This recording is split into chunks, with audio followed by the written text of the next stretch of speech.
नहमदुहु व नस्तईनुहु व नुमिनु बिहि व नतवक्कलु अलैहि व नऊज़ु बिल्लाहि मिन शुरूरि अनफुसिना व मिन सय्यिआति अअमालिना मन यहदिहिल्लाहु फला मुदिल्ल लहु व मन युद्लिल फला हादिय लहु व नशहदु अन ला इलाहा इल्लल्लाहु वहदहु ला शरीक लहु व अशहदु अन्न मुहम्मदन अब्दुहु व रसूलुहु अरसलहु बिल हुदा व दीनिल हक़्क़ लियुज़हिरहु अलद्दीनि कुल्लिहि वलौ करिहल मुश्रिकून। अल्लाहुम्मा सल्लि अला मुहम्मदिन व अला आलि मुहम्मद कमा सल्लैता अला इब्राहीम व अला आलि इब्राहीम इन्नका हमीदुम मजीद। अल्लाहुम्मा बारिक अला मुहम्मदिन व अला आलि मुहम्मद कमा बारकता अला इब्राहीम व अला आलि इब्राहीम इन्नका हमीदुम मजीद। अम्मा बअद फ़इन्न अस्तक़ल कलामि कलामुल्लाह व खैरल हदी हदी मुहम्मदिन सल्लल्लाहु अलैहि वसल्लम व शर्रल उमूरि मुहदसातुहा व कुल्लु बिदअतिन ज़लाला व कुल्लु ज़लालतिन फिन्नार। अऊज़ु बिल्लाहि मिनश शैतानिर रजीम। बिस्मिल्लाहिर रहमानिर रहीम। या अय्युहल्लज़ीना आमनुत्तक़ुल्लाहा हक़्क़ तुक़ातिहि व ला तमूतुन्न इल्ला व अंतुम मुस्लिमून। സ്നേഹാദരണീയരായ സത്യവിശ്വാസികളെ, വിശ്വാസിനികളെ, ജീവിതത്തിൻ്റെ എല്ലാ മേഖലകളിലും റഹ്മാനായ അള്ളാഹുവിൻ്റെ വിധിവിലക്കുകൾ കഴിവിൻ്റെ പരമാവധി സൂക്ഷിച്ച് നല്ല ഭക്തരായി ജീവിക്കണം എന്ന് എന്നോടെന്ന പോലെ ഓരോരുത്തരോടും ഉണർത്തുകയാണ്, വസിയത്ത് ചെയ്യുകയാണ്. അള്ളാഹു നമ്മെ എല്ലാവരെയും അനുഗ്രഹിക്കുമാറാകട്ടെ. ഈ വർഷത്തെ പരിശുദ്ധ റമദാനിലെ അവസാനത്തെ വെള്ളിയാഴ്ചയിലാണ് അള്ളാഹുവിൻ്റെ ഈ ഭവനത്തിൽ നമ്മൾ ഒരുമിച്ച് കൂടിയിട്ടുള്ളത്. അള്ളാഹു റമദാനിൽ നമ്മൾ ഇതുവരെ ചെയ്ത മുഴുവൻ പ്രവർത്തനങ്ങളും സൽപ്രവർത്തനങ്ങളായി നമ്മളിൽ നിന്ന് സ്വീകരിക്കുകയും പോരായ്മകൾ പുറത്തു തരികയും അതുവഴി സ്വർഗം ലഭിക്കുകയും ചെയ്യുന്ന മഹാഭാഗ്യവാന്മാരുടെ കൂട്ടത്തിൽ അള്ളാഹു ഉൾപ്പെടുത്തി അനുഗ്രഹിക്കുമാറാകട്ടെ. ഇനിയുള്ള ഏതാനും ചില ദിവസങ്ങൾ കൂടി റമദാനിൻ്റെ പുണ്യങ്ങളുണ്ട് എന്ന ബോധ്യത്തിൽ തന്നെ റമദാനിനെ പൂർണ്ണ തൃപ്തിയോടുകൂടി യാത്രയേക്കുവാനുള്ള പരിശ്രമം തുടരണമെന്നും ആമുഖമായി സൂചിപ്പിക്കുകയാണ്. സഹോദരങ്ങളെ, നമ്മൾക്ക് രണ്ടു ജീവിതങ്ങളുണ്ട്. ഒന്ന് ദുനിയാവിലെ ജീവിതമാണ്, മറ്റൊന്ന് മരണത്തിന് ശേഷമുള്ള പാരത്രിക ജീവിതമാണ്. ഈ രണ്ട് ജീവിതത്തിനും വ്യത്യസ്തമായ രൂപത്തിൽ പ്രാധാന്യം നൽകുന്നവർ മുസ്ലിമീങ്ങൾക്കിടയിലുണ്ട്. ദുനിയാവിന് ഒന്നാം സ്ഥാനവും പരലോകത്തിന് അതിനുശേഷം സ്ഥാനം നൽകുന്ന ആളുകൾ. പരിശുദ്ധ ഖുർആനിന്റെ ഭാഷ എടുത്താൽ വഹും ബിൽ ആഖിറതി ഹും യൂഖിനൂൻ, പരലോകത്തെ അതിശക്തമായി ഉൾക്കൊണ്ടുകൊണ്ട് അതിന് ഒന്നാം സ്ഥാനം നൽകി വിശ്വസിക്കുന്ന ആളുകൾ. രണ്ടാമത്തത് വഹും ഫീ റൈബിൻ യതറദ്ദദൂൻ, പരലോകത്തിന് രണ്ടാം സ്ഥാനം നൽകിയ ഒരു സംശയത്തോടുകൂടി ദുനിയാവിന് ഒന്നാം സ്ഥാനം നൽകുന്ന ആളുകൾ. പരിശുദ്ധ റമദാൻ നമ്മെ പഠിപ്പിച്ച ഏറ്റവും വലിയ ഗുണപാഠം എന്തെന്നറിയോ? റമദാൻ നമ്മൾക്ക് നൽകിയിട്ടുള്ള ഏറ്റവും വലിയ സന്ദേശം ഒരൊറ്റ വാക്കിൽ പറയാം. അതെന്താണെന്നറിയോ?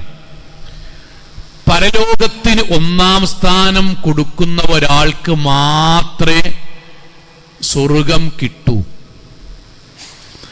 റമദാൻ എന്തു നമ്മെ പഠിപ്പിച്ചു എന്ന ചോദ്യത്തിന് നമ്മൾക്ക് ഉറക്കെ വിളിച്ചു പറയാനുള്ള വാചകം അതാണ്. പരലോകത്തിന് ഒന്നാം സ്ഥാനം കൊടുക്കുന്ന ഒരാൾക്ക് മാത്രമേ സ്വർഗം കിട്ടൂ എന്ന് നമ്മളെ പഠിപ്പിച്ചു. സഹോദരങ്ങളെ, റമദാനിന്റെ മുമ്പ് നമ്മളുടെ ജീവിതത്തിൽ ഏറ്റവും വലിയ ആഗ്രഹം സ്വർഗമായിരുന്നില്ലേ? നമ്മൾ പ്രാർത്ഥിക്കാറുണ്ടായിരുന്നില്ലേ? പിന്നെ എന്തുകൊണ്ടാണ് റമദാനിൽ അധ്വാനിച്ച പോലെ അപ്പോഴും നമ്മുടെ ആഗ്രഹവും പ്രാർത്ഥനയും സ്വർഗവും നരകമോചനവുമായിട്ടും റമദാനിനെ പോലെ നമ്മൾക്ക് അധ്വാനിക്കാൻ കഴിയാതിരുന്നത്?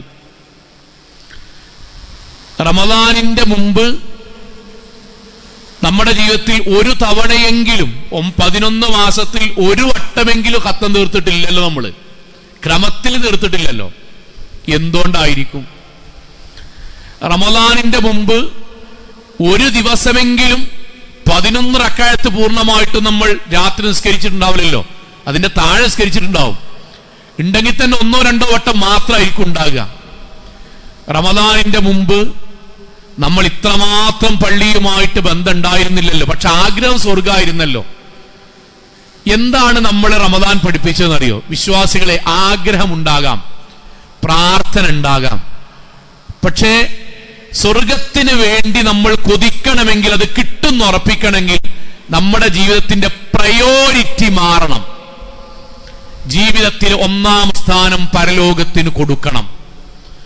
നമ്മൾ കൊടുത്തു. റമദാനിൽ നമ്മുടെ ജീവിതത്തിൽ 1-ാമത്തെ സ്ഥാനം പരലോകമായിരുന്നു. അതുകൊണ്ടാണ് നമ്മൾ അള്ളാഹുവിനോട് അടുക്കാൻ കഴിഞ്ഞത്, അള്ളാഹുവിന്റെ ഭവനമായ പള്ളിയോട് അടുക്കാൻ കഴിഞ്ഞത്, അള്ളാഹുവിന്റെ കലാമായ ഖുർആനിനോട് അടുക്കാൻ കഴിഞ്ഞത്. അതുകൊണ്ടാണ് അള്ളാഹു സത്യവിശ്വാസികൾക്ക് വേണ്ടി ഒരുക്കി വെച്ച സ്വർഗത്തിലേക്ക് നമ്മൾക്ക് അടുക്കാൻ കഴിഞ്ഞത്. അള്ളാഹു നൽകുമാറാകട്ടെ. ഒരൊറ്റ കാര്യമേ നമ്മുടെ ജീവിതത്തിൽ മാറിയിട്ടുള്ളൂ, പ്രയോറിറ്റി മാറി. നമ്മുടെ ജീവിതത്തിന്റെ മെയിൻ അജണ്ട പരലോകമായി. അതിനനുസരിച്ച് ദുനിയാവിലെ എല്ലാം ക്രമീകരിക്കാൻ തുടങ്ങി. നമ്മുടെ ദുനിയാവിലെ ബാക്കിയെല്ലാം, ഉറക്കം ദുനിയാവുമായി ബന്ധപ്പെട്ടതാണ്. നമ്മുടെ ജോലി, കുടുംബം, ഭക്ഷണം, ആഗ്രഹങ്ങൾ, യാത്രകൾ, ഇതെല്ലാം നമ്മളുടെ ജീവിതത്തിൽ ഉണ്ടായിരുന്നു. പക്ഷെ നമ്മൾ എന്ത് ചെയ്തെന്നറിയോ? ദീനിനനുസരിച്ച് ദുനിയാവ് ക്രമീകരിച്ചു, ജമാഅത്തിനനുസരിച്ച് ജോലി ക്രമീകരിച്ചു, പള്ളിയുമായി ബന്ധിപ്പിച്ച് നമ്മുടെ ഉറക്കം ക്രമീകരിച്ചു, ആരാധനയും ഖുർആൻ പാരായണവുമായി ബന്ധിപ്പിച്ച് നമ്മുടെ ബാക്കി യാത്രകളെല്ലാം ക്രമീകരിച്ചു. ഇന്ന് നമ്മൾ അഭിമാനത്തോടെ, സന്തോഷത്തോടുകൂടി ഉറക്കെ എഴുന്നേറ്റ് നമ്മൾക്ക് പറയാൻ കഴിയും, ഇൻഷാ അല്ലാഹ് ഞങ്ങൾ ചെയ്ത ഇബാദത്തുകൾ അല്ലാഹു സ്വീകരിക്കുകയാണെങ്കിൽ അല്ലാഹു നമ്മൾക്ക് റയ്യാൻ കവാടം നൽകാൻ കഴിയാൻ മാത്രം പ്രവർത്തിച്ചിട്ടുണ്ട് എന്ന് നമ്മൾക്ക് അഭിമാനത്തിൽ പറയാൻ കഴിയും. എപ്പോഴാണ് കഴിഞ്ഞത്? നമ്മുടെ ജീവിതത്തിന്റെ ലക്ഷ്യവും മാർഗവും ജീവിതത്തിന്റെ കാഴ്ചപ്പാടും ഈ ഒരു 10-27 ദിവസം കൊണ്ട് നമ്മൾ മാറ്റിയെടുത്തപ്പോൾ മാത്രം, അപ്പോൾ മാത്രമാണ്. സഹോദരങ്ങളെ, റമദാൻ അവസാനിക്കുകയാണ്. ഒരേ ഒരു വസിയത്ത് മാത്രമാണുള്ളത്. സാഹചര്യങ്ങൾ മാറും, അന്തരീക്ഷം മാറും, എല്ലാം മാറും. പക്ഷേ നമ്മുടെ ജീവിതത്തിൽ റമദാൻ നമ്മൾക്ക് നൽകിയ സന്ദേശമുണ്ടല്ലോ. സ്വർഗമുണ്ടാകണമെങ്കിൽ പരലോകത്തിന് 1-ാം സ്ഥാനത്തായി കാണണം എന്ന ജീവിത കാഴ്ചപ്പാട്, അതൊരിക്കലും ഇനി മാറരുത്. മാറിയാൽ റമദാനിൽ നമ്മൾ ഉണ്ടാക്കിയെടുത്ത നന്മ അതേപോലെ തിരിച്ച് നരകത്തിന്റെ വഴിയിലേക്ക് തന്നെ ശൈത്താൻ നമ്മളെ എത്തിക്കും. ഉറപ്പാണ്. ശൈത്താൻ നമ്മളെ പിടിച്ചു പഴയതുപോലെയാക്കും. ഈ കാഴ്ചപ്പാടിൽ നമ്മൾ ഉറച്ചു നിന്നിട്ടില്ല എങ്കിൽ. പണ്ഡിതന്മാരായ ചിലർ അവർ പറയുന്ന വാചകമുണ്ട്. ഇമാം ഇബ്നു റജബ് റഹ്മത്തുള്ളാഹി അലൈഹി, തൂബ, ആശംസകൾ ആർക്ക്? ലിമൻ കാനത്ത് ഹയാത്തുഹു കുല്ലുഹാ റമദാൻ. ഒരാൾ തന്റെ റമദാനിന് ശേഷമുള്ള ബാക്കിയുള്ള ജീവിതവും റമദാനിനെ പോലെ കാഴ്ചപ്പാടുള്ളതാക്കിയാൽ അവൻ അള്ളാഹുവിന്റെ ആശംസകൾ ഉണ്ടാകട്ടെ. എന്താണ് ആ കാഴ്ചപ്പാടറിയോ? ഇനി ഞാൻ സ്വർഗവുമായി ബന്ധപ്പെട്ട, പരലോകവുമായി ബന്ധപ്പെട്ട, ദീനുമായി ബന്ധപ്പെട്ട കാര്യത്തിനാണ് എന്റെ പ്രയോറിറ്റി, എന്റെ മുൻഗണന, എന്റെ 1-ാമത്തെ സ്ഥാനം. ബാക്കി ഞാൻ ദീനുമായി ബന്ധപ്പെട്ട് ദുനിയാവിനെ ക്രമീകരിക്കും, സ്വർഗവുമായി ബന്ധപ്പെട്ട് ഞാൻ ദുനിയാവിനെ ക്രമീകരിക്കും, അള്ളാഹുവിന്റെ ഇഷ്ടവുമായി ബന്ധപ്പെട്ട് ഞാൻ എന്റെ ഇഷ്ടത്തെ ക്രമീകരിക്കും എന്നൊരാൾ തീരുമാനിക്കുമ്പോൾ അയാൾക്ക് റമദാൻ അയാൾക്ക് വേണ്ടി ശുപാർശ പറയും. ഇല്ല എങ്കിൽ 30 ദിവസങ്ങൾക്ക് ശേഷം പഴയ ഹറാമിലേക്ക്, പഴയ കുഫറിലേക്ക്, പഴയ വലാലത്തിലേക്ക്, പഴയ നരകത്തിന്റെ വഴിയിലേക്ക്, പഴയ അള്ളാഹുവിന്റെ ശാപകോപങ്ങളുടെ വഴിയിലേക്ക് ശൈത്വാൻ നമ്മളെ കൊണ്ടുപോകും എന്നത് തീർച്ചയാണ്. സഹോദരങ്ങളെ, റമദാൻ കിട്ടിയിട്ട്, ആരാധനകൾ ചെയ്തിട്ട്, അനുഷ്ഠാനങ്ങളിൽ മുഴുകിയിട്ട്, അള്ളാഹുവിന് പ്രിയപ്പെട്ടവരായി ജീവിച്ചിട്ട് പിന്നീട് വഴിതെറ്റിപ്പോയവരെ കുറിച്ചും ഖുർആൻ പറഞ്ഞു തരുന്നുണ്ട്. അവർ വഴിതെറ്റാൻ കാരണം എന്താണ്? അവർ അള്ളാഹുവിന് പുറമെ മറ്റൊരു ആരാധനുണ്ട് എന്ന് പറഞ്ഞതാണോ? ആണോ? സഹോദരങ്ങളെ, ഖുർആനിന് ശേഷം മറ്റൊരു വേദഗ്രന്ഥമുണ്ട് എന്ന് പറഞ്ഞതാണോ? അല്ല. പ്രവാചകന് ശേഷം മറ്റൊരു പ്രവാചകൻ വന്നിട്ടുണ്ട് എന്ന് പറഞ്ഞതാണോ? അല്ല. ഖുർആൻ ഇങ്ങനെയാണ് പറഞ്ഞത്: ഹൗലായി, അവർ ചെയ്തത്, യുഹിബ്ബൂനൽ ആജില, അവർ വീണ്ടും റമദാനിന് ശേഷം ദുനിയാവിനെ ഒന്നാം സ്ഥാനത്തേക്ക് കൊണ്ടുവന്നു. ദുനിയാവിന്റെ ഇഷ്ടങ്ങളെ ഒന്നാം സ്ഥാനത്തേക്ക് കൊണ്ടുവന്നു. വയദറൂന വറാഅഹും യൗമൻ സഖീല, പരലോകത്ത് അവർ ദുനിയാവിന്റെ പിന്നിലാക്കി മാറ്റി. റമദാനിന് ശേഷം റമദാനിൽ സ്വർഗ്ഗം ഒന്നാമത്തെ സ്ഥാനത്ത് വന്നു, ബാക്കിയെല്ലാം അതിന്റെ പിന്നിൽ വന്നു. പെരുന്നാളിന് ശേഷം അവർ വീണ്ടും ദുനിയാവിന് ഒന്നാം സ്ഥാനത്തെ കൊണ്ടുവന്നു. സ്വർഗത്തിനെയും പരലോകമോക്ഷത്തെയും അള്ളാഹുവിനെയും അവനവന്റെ ജീവിതത്തിലെ പ്രവാചകന്റെ കൂടെ ഒന്നിച്ച് ജീവിക്കാമെന്ന ആഗ്രഹത്തെയും അവർ രണ്ടാം സ്ഥാനത്തെ കൊണ്ടുവന്നു. നിങ്ങൾ ആലോചിച്ച് നോക്കൂ, റമദാനിൽ പുലർച്ചയ്ക്ക് നമ്മൾ എഴുന്നേറ്റില്ലേ? ഇപ്പോഴെഴുന്നേക്കണില്ലേ? ഉണ്ട്. പുലർച്ചയ്ക്ക് എഴുന്നേറ്റ് പകൽ മുഴുവൻ നോമ്പ് നോറ്റ നമ്മൾക്ക് ഇശാഇന് ശേഷം ഉറങ്ങാനാണ് നമ്മുടെ ആഗ്രഹം. പക്ഷെ അല്ലാഹ് പറഞ്ഞു, 3/4 മണിക്കൂർ 50 മിനിറ്റ് നമ്മൾ എഴുന്നേറ്റ് തറാവീഹ് നിസ്കരിച്ചു. നമ്മുടെ മുന്നിൽ 2 ചോയ്സ് ഉണ്ടായിരുന്നു. ഒന്ന് ക്ഷീണമാണ്, രണ്ട് തറാവീഹാണ്. നമ്മൾ ഏത് തെരഞ്ഞെടുത്തു? റമദാനിൽ നമ്മൾ തറാവീഹ് തെരഞ്ഞെടുത്തു. ക്ഷീണം നമ്മൾ സഹിച്ചു. സ്വർഗം മതി എന്ന് നമ്മൾ തീരുമാനിച്ചു. നമ്മൾക്ക് വേണ്ടി അല്ലാഹു ഇസ്തിഗ്ഫാറിന്റെ നമ്മുടെ പ്രാർത്ഥനകൾ പടച്ചോൻ സ്വീകരിക്കാൻ തയ്യാറായി കാത്തുനിന്നു. സഹോദരങ്ങളെ, റമദാനിൽ നമ്മൾക്ക് സാമ്പത്തികമായി ഉറപ്പാണ് ചിലവ് കൂടുതലാണ്. ആ ചിലവ് കൂടുന്നതിനിടയിൽ പള്ളിയിലേക്ക് വരുമ്പോഴേക്കും ഒരുപാട് സ്വർഗത്തിന്റെ വടികളായി പലരും നമ്മളോട് പല കാര്യങ്ങളും സാമ്പത്തികമായി ആവശ്യപ്പെട്ടു. ശൈത്താൻ നമ്മളോട് പറഞ്ഞു, യഅദുകുമുൽ ഫഖർ, എടാ കൊടുത്താ കുറയും, കുടുങ്ങും. പക്ഷെ വല്ലാഹു യഅദുകുമുൽ മഗ്ഫിറ, പടച്ചോൻ നമ്മളോട് പറഞ്ഞു കൊടുത്താൽ കൂടും. നമ്മൾ ശൈത്താനെ മാറ്റി നിർത്തി സ്വർഗത്തിന് വേണ്ടി അല്ലാഹനെ സ്വീകരിച്ചു. റമദാനിൽ നമ്മുടെ സഹോദരിമാർ വീട്ടിലെ ജോലികൾ അവർ ജമാഅത്തിന് വേണ്ടി, തറാവീഹിന് വേണ്ടി ക്രമീകരിച്ചു. അതിനിടയിൽ പണി തീർന്നിട്ടില്ലെങ്കിൽ അവർ ജമാഅത്തിന് പള്ളിയിൽ വന്നു. എന്നിട്ട് ജമാഅത്തിന് ശേഷം ബാക്കി പണി പൂർത്തീകരിച്ചാൽ മതി എന്നവർ തീരുമാനിച്ചു. വീട്ടിലെ ജോലികൾ ആരാധനക്ക് വേണ്ടി ക്രമീകരിച്ചു. എന്നാൽ അതേ നമ്മൾ ഇനി റമദാനിന് ശേഷം തിരിച്ചു നടന്നാൽ ലോകത്തിലെ ഏറ്റവും വലിയ വിഡ്ഢിയായി പടച്ചോൻ നമ്മളെ രേഖപ്പെടുത്തും. ഇത് വെറുതെ ഒരു കാര്യം പറയില്ല. പ്രവാചകൻ സല്ലല്ലാഹു അലൈഹി വസല്ലം പറഞ്ഞേ, അൽ കയ്യിസ്, ആരാണ് ബുദ്ധിമാൻ? മൻ ദാന നഫ്സഹു അമില ലിമാ ബഅദൽ മൗത്ത്. ആരാണ് ബുദ്ധിമാൻ എന്നറിയാം? നമ്മുടെ കൂട്ടത്തിൽ അവനവന്റെ മനസ്സിനെ, അവനവന്റെ ഇച്ഛകളെ പടച്ചോന്റെ ഇഷ്ടത്തിനനുസരിച്ച് ക്രമീകരിച്ച് മരിച്ചതിനു ശേഷമുള്ള ജീവിതത്തിന് വേണ്ടി റമദാനിനെ പോലെ ജീവിക്കുന്നവനാണ് റമദാനിന് ശേഷം ബുദ്ധിമാൻ. ആരാണ് വിഡ്ഢി എന്നറിയോ സോങ്ങളെ? ആരാ പൊട്ടെന്നറിയോ? പ്രവാചകൻ പറഞ്ഞ ആരാണ് വിഡ്ഢി? പ്രവാചകന്റെ വാക്ക്, ലോകത്തെ ഏറ്റവും വലിയ വിഡ്ഢി അവൻ മൻ അത്ബഅ നഫ്സഹു ഹവാഹ. റമദാനിന് ശേഷം എന്താ അറിയോ? പഴയ പോലെ ദുനിയാവിന് ഒന്നാം സ്ഥാനം കൊടുക്കും. വതമന്ന അലല്ലാഹ്, റമദാനിൽ ഞാൻ ചെയ്തിക്കണല്ലോ എന്ന വ്യാമോഹത്തിൽ ജീവിക്കും. ആ വിഡ്ഢികളാകരുത്. ഖുർആന്റെ ഒരു ആയത്തുണ്ട്, അത്ഭുതപ്പെടുന്ന ആയത്താണ്. എന്താണെന്നറിയോ? ബാക്കി ഏത് കാര്യങ്ങൾ പറഞ്ഞെടുത്തു അല്ലെന്ന് പറഞ്ഞറിയോ? വിശ്വാസികളെ, ബാക്കിയുള്ള കാര്യങ്ങൾ ശ്രദ്ധിക്കണം. വാപ്പാന്റെ കാര്യം ശ്രദ്ധിക്കണം, അയലോക്കക്കാരന്റെ കാര്യം ശ്രദ്ധിക്കണം, മുസ്ലിം സമുദായത്തിന്റെ കാര്യം ശ്രദ്ധിക്കണം, ജേഷ്ഠനിയന്മാരുടെ കാര്യം ശ്രദ്ധിക്കണം, ഭൂമിയിലുള്ളവരുടെ കരുണ കാണിക്കണം. എന്നാൽ ഒരു വിഷയത്തിൽ ഖുർആന്റെ ആയത്ത് എന്താ അറിയോ? വിശ്വാസികളെ, അലൈക്കും അൻഫുസക്കും, നിങ്ങൾ നിങ്ങളുടെ കാര്യം മറക്കാതിരിക്കണം. നമ്മൾ അല്ലാഹ് പറയാൻ, ഉമ്മമാരോട് പറയാം, ഉമ്മാരെ, മക്കളുടെയും ഭർത്താവിന്റെയും കാര്യത്തിനിടയിൽ നിങ്ങളുടെ കാര്യം നിങ്ങൾ മറക്കരുത്. നമ്മളോട് പറയാൻ, നമ്മുടെ ദുനിയാവിൽ ബാക്കിയുള്ളവർക്ക് നമ്മളാൽ കഴിയുന്ന കാര്യങ്ങൾ ചെയ്തു കൊടുക്കുമ്പോൾ നമ്മുടെ സ്വർഗം, നമ്മുടെ പരലോകം, നമ്മുടെ ഖബറിലെ വിചാരണ, നമ്മുടെ അർശിന്റെ തണൽ, നമ്മുടെ സിറാത്ത് പാലം നമ്മൾ മറന്നു പോകുന്ന വിഡ്ഢിയാകരുത്. റമദാനിന് ശേഷം നമ്മൾ ആ അവസ്ഥയിലേക്ക് തിരിച്ചു പോകരുത്. ഞാൻ 1-2 ഉദാഹരണം പറയാം. റമദാനിന് ശേഷം ആകാതിരിക്കാനാണ്. നമ്മുടെ ജോലി ആലോചിച്ച് നോക്കുക. ഞാൻ എന്താണ് വിഡ്ഢിത്തം എന്ന് പറഞ്ഞു കേട്ടോ. ഞാനൊക്കെ പറയാം, എന്താണ് വിഡ്ഢിത്തം? ദുനിയാവിൽ ഒരാളും നമ്മൾക്ക് പറഞ്ഞു തരാത്ത വിഡ്ഢിത്തം പ്രവാചകൻ നമുക്ക് പറഞ്ഞു തരുന്നുണ്ട്. നമ്മൾ വിഡ്ഢികളായി ജീവിക്കരുത്. എന്താ വിഡ്ഢിത്തം എന്ന് പറയാം? ഞാനും നിങ്ങളും നമ്മൾ ചെയ്യേണ്ട ജോലി ആലോചിക്കുക. ജോലി, ഷോപ്പ്, ബിസിനസ്, ഡ്രൈവിംഗ്, എന്തായിക്കോട്ടെ, അതിനിടയിൽ റമദാനിന് ശേഷം ഇനി ബാങ്ക് കേൾക്കൂട്ടോ. നമ്മൾക്ക് ജമാഅത്തിന് പറ്റുന്ന രൂപത്തിൽ വരാം, തൊട്ടടുത്തുള്ള ഏത് തൗഹീദി പള്ളിയിൽ കയറാം, നമുക്ക് നിസ്കരിക്കാം. പക്ഷെ നമ്മൾ റമളാന് ശേഷം ജമാഅത്തിന് എത്തൂല, എത്തൂല. എത്താതിരിക്കുന്നത് എന്തുകൊണ്ടറിയോ?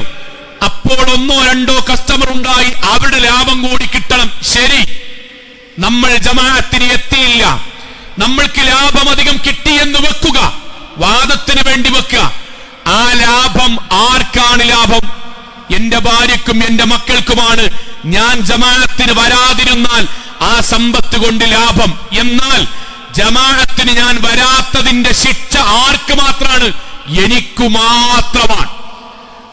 ഞാൻ ജമാഅത്തിന് പോകാത്തതിന് എന്റെ ഭാര്യക്ക് കുറ്റല്ല, എന്റെ കുട്ടി കുറ്റല്ല. ശിക്ഷ അനുഭവിക്കുന്നത് ഞാൻ മാത്രം. ഞാൻ ആ പോകാത്തതിന്റെ സുഖം അനുഭവിക്കുന്നത് എന്റെ കുടുംബം മുഴുവനും, എന്റെ കുടുംബം മുഴുവനും. സഹോദരങ്ങളെ, ഇന്നും അറിയാം, രാത്രി 11 മണി വരെ ഷോപ്പ് പൂട്ടാതെ, സുബഹിക്കെത്താതെ, ജമാഅത്തുകൾക്കെത്താതെ. നോക്കൂ നിങ്ങൾ, എന്താണ് പള്ളിയിലേക്ക് വരാത്തത് എന്ന് ചോദിക്കുമ്പോൾ ദയനീയമായ മറുപടിയാണ്, 11 മണി വരെ ഷോപ്പ് ഉണ്ടല്ലോ മൗലവി, പിന്നെ എങ്ങനെയാണ് അത് കഴിഞ്ഞ് വീട്ടിലെത്തുന്ന ഉറങ്ങുമ്പോഴേക്കും സുബഹിക്ക് എഴുന്നേക്കാൻ കഴിയില്ല. സഹോദരങ്ങളെ, മനസ്സുകൊണ്ട് ഖുർആൻ ഒന്ന് വായിക്കണം. അലൈക്കും അൻഫുസക്കും 11 മണി വരെയുള്ളത് 9:30 അവസാനിപ്പിച്ചാൽ സുബഹിക്ക് വരാൻ പറ്റും. ആ സമ്പത്ത് കൊണ്ട് ജീവിച്ചാൽ ബർക്കത്തും കിട്ടും. പക്ഷേ 11 മണി വരെ ഞാൻ നിൽക്കുമ്പോൾ അതിന്റെ ആനുകൂല്യം എനിക്ക് കിട്ടുന്ന ലാഭം കൊണ്ട് എന്റെ കുടുംബം സന്തോഷിക്കും. പക്ഷേ സുബഹിക്കും ജമാഅത്തിനും പങ്കെടുക്കാത്തതിന്റെ കുറ്റം ഭാര്യയ്ക്കില്ല, കുട്ടിക്കില്ല. പിന്നെയോ അവർക്ക് വേണ്ടി ജീവിച്ചു എന്ന് പറയുന്ന ഞാൻ മാത്രം സഹിക്കേണ്ടി വരും. ഇതിനേക്കാളും വലിയ വിഡ്ഢി ആരാണ് ലോകത്ത്? ആരാ ലോകത്ത്? നമ്മളിപ്പോ സക്കാത്ത് കൊടുത്ത്, സ്വതക്ക കൊടുത്ത് ശുദ്ധീകരിച്ച പൈസ അല്ലേ? ഇനി അതിലേക്ക് റമളാന് ശേഷം ദയവ് ചെയ്ത് പടച്ചോ നിഷിദ്ധമാക്കിയ പൈസ കയറ്റരുത്. സോളെ കയറ്റും. എത്ര മൈസർന്നറിയോ? സങ്കടത്തിൽ പറയാൻ, ആക്ഷേപിക്കല്ല, സങ്കടത്തിൽ പറയാൻ. മൗലവി, എനിക്ക് വേണ്ടിയിട്ടല്ല ഞാൻ ലോൺ എടുക്കണത്, പിന്നെ കുട്ടിയാളെ പഠനം, കുട്ടിയാളെ കല്യാണം, അവർക്ക് വേണ്ടി ജീവിക്കാൻ വീട്. സഹോദരങ്ങളെ, നമ്മൾ ലോൺ എടുത്ത് പടച്ചോനിട്ടല്ലാത്തൊരു കാര്യം ചെയ്താൽ ആ വീട്ടിൽ സുഖിക്കാനുള്ള അവകാശം ആർക്കാണ്? ഇന്റെ ഭാര്യക്കും മക്കൾക്കും. സുഖാർക്കാണ്? ഓർക്ക്. വാങ്ങിന്റെ കുറ്റം ആർക്കാണ്? എനിക്കു മാത്രം. ഇതിനേക്കാളും വലിയ വിഡ്ഢി ആരാ കൂട്ടരെ ലോകത്തുള്ളത്? ഇതിനേക്കാളും വലിയ വിഡ്ഢി ആരാണ് ഈ ലോകത്തുള്ളത്? സുഖം ബാക്കിയുള്ളവർക്ക് കൊടുത്തിട്ട് അവനാൻ നരകത്ത് പോകാൻ. ഇതെന്താണ് സിനിമ? ഇതെന്താ സിനിമയിലെ നായകനോ? നമ്മൾ നമ്മുടെ ജീവിതത്തെ കുറിച്ച് ബോധം ഉണ്ടാകണ്ടേ? ഞാൻ എന്താണ് ഈ ചെയ്തുകൊണ്ടിരിക്കുന്നത്? പടച്ചവൻ, നമ്മൾ റമളാനിൽ സഹോദരങ്ങളെ കുടുംബം ഉണ്ടായില്ലേ? നമ്മൾ എന്താ പറഞ്ഞത്? ജമാഅത്തിന് പോകും, ക്ലാസുകൾക്ക് പോകും, ഖുർആൻ ഓതും. അതിനൊപ്പിച്ച് ഞാൻ എന്റെ കുടുംബത്തെ ക്രമീകരിക്കും. ഞാൻ റമളാനിൽ സ്വതക്ക് കൊടുക്കുമ്പം അഥവാ ഭാര്യ പറയാൻ കൊടുക്കണ്ട, ഈ പോയിക്കവിടുന്ന്, അനക്ക് കൊടുക്കണ്ട, ഈ കൊടുക്കണ്ട, ഞാൻ കൊടുക്കും. എന്തേ കാര്യം? എനിക്കല്ലാഹു ഒരുക്കി വെച്ച സ്വർഗത്തിന് ഞാൻ പോട്ടെ, ഈ പിസ്കത്താണ് ഈ കൊടുക്കണ്ട. ഉമ്മമാരെ, സഹോദരിമാരെ, റമളാൻ കഴിഞ്ഞിട്ട് ഇതുപോലെ വെള്ളിയാഴ്ചയും ജമാഅത്തിനും നിങ്ങൾക്ക് വരാൻ പറ്റുന്നവർ വരണം. അവിടെ ഞാനിതാ വീട്ടിലത്തെ പണി തീർന്നുള്ള, ശരി, വീട്ടിലത്തെ എല്ലാ സൗകര്യങ്ങളും ചെയ്തു തീർക്കുന്നു, അൽഹംദുലില്ലാ. ആ കാര്യം ശ്രദ്ധിക്കണം കേട്ടോ. അത് അലോസരപ്പെടുത്തണം എന്നല്ല പറയുന്നത്. പക്ഷേ എല്ലാവർക്കും വേണ്ടി നിങ്ങൾ വീട്ടിലെല്ലാം ചെയ്യുന്നു. അതിന്റെ തിരക്കിനിടയിൽ നിങ്ങൾക്കുള്ള ജമാഅത്തും നിങ്ങൾക്കുള്ള ജുമഅയും ഒരാഴ്ചയിൽ നിങ്ങൾക്കുള്ള പാപമോചനവും നിങ്ങൾ വൈകിക്കുകയാണെങ്കിൽ സുഖം മറ്റുള്ളവർക്കും, നഷ്ടം നിങ്ങൾക്കുമായിരിക്കും. ഇത് റമളാന് ശേഷം ബോധ്യം ഉണ്ടാകണം. ഈ ബോധ്യത്തിനെ ഒരാൾ ദീനിയായി തുടരാൻ കഴിയുള്ളൂ. അതുകൊണ്ടാണ് പരിശുദ്ധ ഖുർആൻ പ്രവാചകൻ സല്ലല്ലാഹു അലൈഹി വസല്ലമയെ സഹാബാക്കളുടെ കൂടെ നടക്കുകയാണ്. ഹദീസിൽ പറഞ്ഞ വാക്കെന്തറിയോ? മർറൻ നബി സല്ലല്ലാഹു അലൈഹി വസല്ലം അലാ ഖബരി ദുഫിന ഹദീസൻ.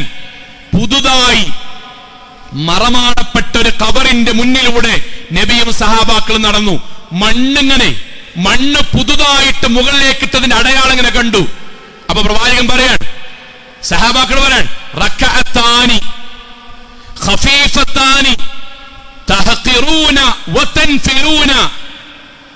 വിശ്വാസികളെ, നമ്മൾ നിസ്സാരമായി കാണുന്ന 2 റക്അത്ത് നിസ്കാരം ഉണ്ടല്ലോ, 2 റക്അത്ത് നിസ്കാരം നമ്മൾ നിർവഹിക്കുന്ന സുന്നത്താന്ന് പറഞ്ഞ നിസ്കാരം, അത് യസീദഹുമാ ഹാദാ ഫീ അമലിഹി അഹബ്ബു ഇലൈഹി മിൻ ഉണ്ടാകും. ഈ ദുനിയാവിലെ മൊത്തം വസ്തുക്കളെക്കാളും എനിക്ക് പ്രിയപ്പെട്ടത് 2 റക്അത്ത് ദുനിയാവിൽ നിന്ന് അധികം നിസ്കരിക്കാൻ കഴിഞ്ഞിരുന്നുവെങ്കിൽ എന്ന് സുന്നത്ത് നിസ്കാരത്തെ പറ്റി ആഗ്രഹിക്കുന്നുണ്ടാകും. പടച്ചോനെ, ഞാൻ എന്റെ അമലുകളിൽ അല്ലാഹു തൂക്കുന്ന പടച്ച തമ്പുരാന്റെ വക്കൽ എന്റെ നന്മയുടെ ത്രാസിൽ അമലുകൾ കുറഞ്ഞു പോയ സമയത്ത് പടച്ചോനെ ഒരു 2 റക്അത്ത് സുന്നത്ത് നിസ്കരിച്ചിരുന്നുവെങ്കിൽ എന്ന് ഖബറിൽ കിടക്കുന്ന മനുഷ്യൻ കൊതിക്കുന്നുണ്ടാകും എന്ന് പ്രവാചകൻ മറമാടപ്പെട്ട ഖബറിന്റെ മുന്നിലൂടെ പോകുമ്പോ സഹാബാക്കളോട് പറയാൻ, എന്തിനാ പറഞ്ഞ സഹോദരങ്ങളെ, നമ്മൾ ലോകത്ത് ഇനി വിഡ്ഢികളാകരുത്. റമദാൻ നമ്മളെ പഠിപ്പിച്ചു എന്തെന്നറിയോ? ദീനിയായാൽ ഇൻഷാ അല്ലാഹ് നമുക്ക് സ്വർഗം കിട്ടും. ഇനി തിരിച്ചിട്ടുണ്ടല്ലോ, തിരിച്ച് പഴയ ഹറാമുക്ക്, പഴയ ജീവിതത്തിക്ക്, പഴയ തോന്നിയാസത്തിക്ക്, കുടുംബത്തിന് വേണ്ടി, നാടിന് വേണ്ടി, ദേഹേച്ഛയ്ക്ക് വേണ്ടി, ശൈത്വാന് വേണ്ടി നമ്മൾ പോയാൽ നമ്മൾ മാത്രമാണ് നരകത്തിൽ ഉണ്ടാകുക. ഒരു കുട്ടി നമ്മളൊപ്പം വരൂല, ഒരു കുട്ടിയും വരൂല. എനിക്കൊന്നും അറിയാലോ, ഇത് മനസ്സിലാക്കി ജീവിക്കുന്ന എത്ര മനുഷ്യരുണ്ടറിയോ? അറിയുന്ന ഡോക്ടറുണ്ട്, അറിയുന്ന ഡോക്ടറാണ്, നല്ല പ്രഗത്ഭനായ ഡോക്ടറാണ്. അദ്ദേഹത്തിന്റെ ക്ലിനിക്കിന്റെ പുറത്ത് എഴുതിയിട്ടുണ്ട് 12:30 മുതൽ 1:15 വരെ ഞാൻ ആരാധനയ്ക്ക് വേണ്ടി പുറത്തു പോകും, നിങ്ങൾ വെയിറ്റ് ചെയ്യാൻ തയ്യാറാകണം. ആദ്യം എഴുതിയേക്കും. അദ്ദേഹം ബാങ്കൊടുത്ത്, പള്ളിക്കെന്ന് ബാങ്കൊടുത്താൽ അദ്ദേഹം ക്ലിനിക്കിൽ നിന്ന് വുളുവെടുത്തിട്ട് ഇങ്ങനെ നടക്കും. ആൾക്കാരേട്ടം പറഞ്ഞു, ഞങ്ങളിങ്ങനെ അവിടെ നിൽക്കുമ്പം നിങ്ങളിങ്ങനെ പോണേ ശരിയല്ലല്ലോ. ഡോക്ടർ അദ്ദേഹത്തോട് അവരോട് ചിരിച്ചുകൊണ്ട് പറഞ്ഞു, ഇങ്ങനെ നിൽക്കുന്ന ലൈൻ ഉണ്ടല്ലോ, അതെല്ലാ ദിവസം ആഴ്ചയിൽ 6 ദിവസം എന്റെ മുന്നിലുണ്ട്. ഈ ഓരോരുത്തർക്കും വേണ്ടി ഞാൻ എന്റെ ജമാഅത്ത് കളഞ്ഞാൽ നിങ്ങൾക്ക് രോഗം മാറുമായിരിക്കും, പക്ഷെ എനിക്ക് പരലോകത്ത് പറയാൻ ഒന്നുമില്ല. ഇതാണ് കാഴ്ചപ്പാട്. ഇതാണ് കാഴ്ചപ്പാട്.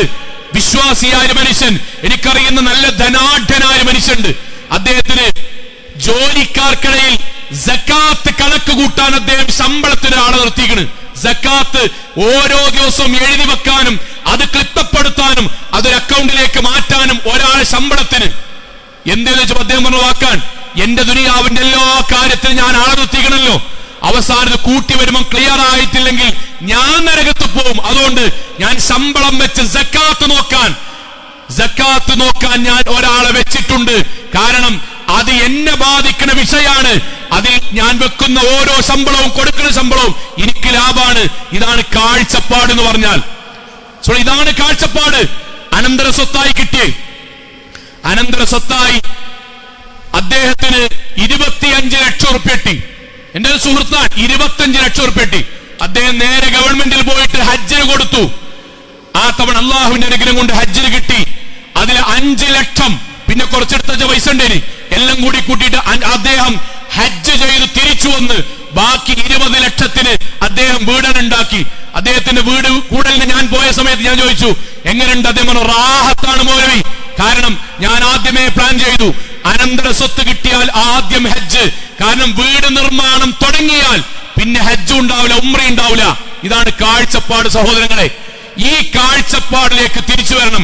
ഒരു കാര്യം ബോധപൂർവം ഉൾക്കൊള്ളാൻ വേണ്ടി പറയാൻ, നമ്മൾ ദുനിയാവിൽ അവനവന്റെ കാര്യം മറന്ന് ബാക്കി ആർക്ക് വേണ്ടി നമ്മൾ അധ്വാനിച്ചാലും അത് വിഡ്ഢിത്താണെന്ന് പറയാൻ കാരണം എന്താ അറിയോ? ദുനിയാവിലെ ഓരോ സംഭവങ്ങളും നമ്മൾക്കത് പഠിപ്പിച്ചു തന്നുകൊണ്ടേയിരിക്കാൻ. നമ്മൾ കരുതാ കൂട്ടരെ, ഇനി റമദാന് ശേഷം വീണ്ടും ബാക്കിയുള്ളവർക്ക് വേണ്ടി, ഉമ്മമാരെ, മക്കൾക്കും കുടുംബത്തിനും വേണ്ടി നിങ്ങൾ തോന്നിയാസത്തിലേക്ക് പോയാൽ, പടച്ചോനിട്ടല്ലാത്ത കാര്യം നിങ്ങൾ ചെയ്തു തുടങ്ങിയാൽ ഇവരൊക്കെ നിങ്ങളുടെ കൂടെ ഉണ്ടാവും. അബദ്ധാണ്. ഖുർആൻ വിശ്വാസികളായ നമ്മളോട് പറഞ്ഞു തരാൻ, നിങ്ങൾ അങ്ങനെ കരുതണ്ടോ. ഞാൻ 1-2 ഉദാഹരണം പറയട്ടെ മനസ്സിലാകാൻ വേണ്ടി. 13 കൊല്ലം ഗൾഫിൽ നിന്നു. 13 കൊല്ലം ഗൾഫിൽ നിന്നൊരു സഹോദരൻ 13 കൊല്ലം ഇവിടുന്ന് പോയ കടം വീട്ടി. യുവാക്കളെ അറിയാൻ വേണ്ടിയിട്ടാണ്, കാൽപ്പനികതയല്ല യാഥാർത്ഥ്യം എന്ന് പറയാനാണ്. റമദാന് ശേഷം ബോധ്യം ഉണ്ടാകണം. 13 കൊല്ലം ഗൾഫിൽ നിന്ന് ഇവിടുന്ന് പോയ കടം, വാപ്പുണ്ടാക്കിയ കടം, ഉമ്മണ്ടാക്കിയ കടം ഓരോന്ന് തീർത്തിട്ട് അദ്ദേഹം അവസാനം നാട്ടിലേക്ക് വീട് കയറ്റാൻ പൈസ ഇങ്ങനെ അയച്ചുകൊണ്ടിരുന്നു. കടം വീട്ടാനുള്ള ധൃതി കൊണ്ട് 4 കൊല്ലം കൂടുമ്പോഴാണ് നാട്ടിക്ക് വരിക. 2 കൊല്ലത്തിന് 4 കൊല്ലത്തിന്. അവസാനം വീടിന്റെ പണി ഏകദേശം പൂർത്തിയായി. വൈറ്റ് വാഷൊക്കെ അദ്ദേഹം പറഞ്ഞു, ഇനി നമുക്ക് ഇൻഷാ അല്ലാഹ് തുടങ്ങാം. അദ്ദേഹം അവിടെ നിന്ന് വരാണ് ഡേറ്റ് പ്രഖ്യാപിച്ചാണ്ട് അതിനനുസരിച്ച് ഇവിടെ വീട് കൂടൽ തീരുമാനിച്ചു. ഗൾഫിൽ നിന്ന് നാട്ടിലേക്ക് വന്നു. കുടുംബം എയർപോർട്ടിൽ കാത്തുന്നു. ഭാര്യയും മക്കളാണ് കാത്തുക്കുന്നത്. കൂടെ ചേട്ടൻ ആരോണ്ട്. എയർപോർട്ടിലെത്തി, വിമാനത്തിൽ നിന്ന് എല്ലാവരും പുറത്തേക്കെത്തി. ഇദ്ദേഹത്തിന് മാത്രം കാണില്ല. ഉള്ളിൽ പോയി അന്വേഷിച്ചു. നെഞ്ചുവേദന എടുത്തിട്ട് ഒരാൾ ആശുപത്രി കൊണ്ടുപോയിക്കണമെന്ന് പറഞ്ഞു. നേരെ കുടുംബം അങ്ങോട്ട് പോയി ഭർത്താവ് നെഞ്ചുവേദന വന്ന് ആശുപത്രിയിൽ അഡ്മിറ്റായി. 1.5 മണിക്കൂർ കഴിഞ്ഞപ്പോൾ മരിച്ചു. ഭാര്യയും മൂത്ത കുട്ടിയും ഇങ്ങോട്ട് പോന്നു. ബാക്കിയുള്ളവരവിടെ നിന്നു. മരണപ്പെട്ടവരെ നാട്ടിൽ അറിയിച്ചു. ഇവിടുത്തെ എല്ലാ പ്രൊസീജിയേഴ്സും കഴിഞ്ഞിട്ട് വീട്ടിക്ക് തിരിച്ചു പോകാൻ വേണ്ടി ഇവിടെ നിന്ന് ബന്ധുക്കൾ അങ്ങോട്ട് വിളിച്ചു. ഭാര്യ ഫോൺ എടുത്തു.